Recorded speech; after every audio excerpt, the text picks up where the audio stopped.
Los Angeles wildfires. At least 10 dead and whole neighborhoods destroyed as distraught residents flee. Deadly LA fires. Several major wildfires are burning in Los Angeles County. At least 10 people have died, but officials warn the actual toll will remain unclear until it's safe for investigators to access neighborhoods. Tens of thousands of people have been impacted by evacuation orders since the blazes began. Firefighters made progress as Santa Ana winds weakened, but gusts picked up across the region as the day went on.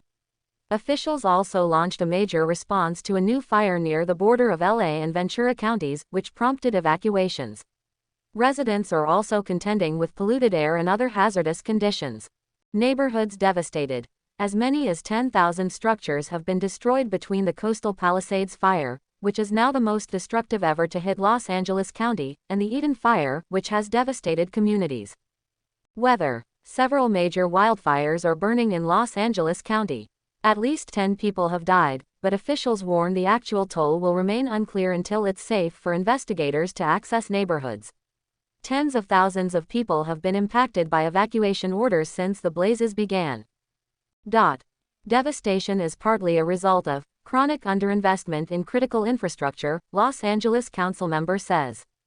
Tracy Park, councilmember for Los Angeles District 11, which includes the Pacific Palisades, said the ongoing blazes have been horrifying, terrifying and traumatic, and that the people who are affected are not just her constituents but also her friends.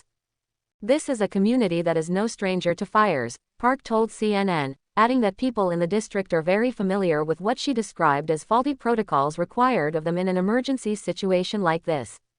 We know that there are particular bottlenecks when it comes to evacuating, and so to see those same issues repeat in what has now become the most devastating disaster in Los Angeles history is incredibly frustrating, she said. It is indicative of chronic underinvestment in critical infrastructure as well as in public safety. Park told CNN that the number of fire stations and firefighters in the city of Los Angeles has remained the same for 50 to 60 years, despite a need for at least 62 new fire stations to serve the average daily demand. During last year's budget, I fought to retain those positions, and I was successful in doing so.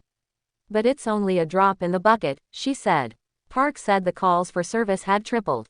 We are so understaffed that our response times are twice the national standards. The strains and the underinvestment in our public safety in Los Angeles is absolutely untenable, and so I think that our residents and constituents are right to be angry. I am glad to hear Mayor Bass's commitment to accountability, she said. Firefighting aircraft collides with illegally operated drone. An aerial firefighting aircraft collided with a drone flying in restricted airspace over the Palisades fire on Thursday, according to the Federal Aviation Administration. The Super Scooper plane Quebec 1-inch sustained wing damage and remains grounded and out of service. There were no reported injuries, Los Angeles Fire Department spokesperson Eric Scott said. The collision caused the temporary grounding of all aircraft responding to the Palisades fire, the war zone reported, citing CAL FIRE. It was one of the two planes deployed with the ability to scoop up more than 1,500 gallons of ocean water to drop on active fires, the war zone said.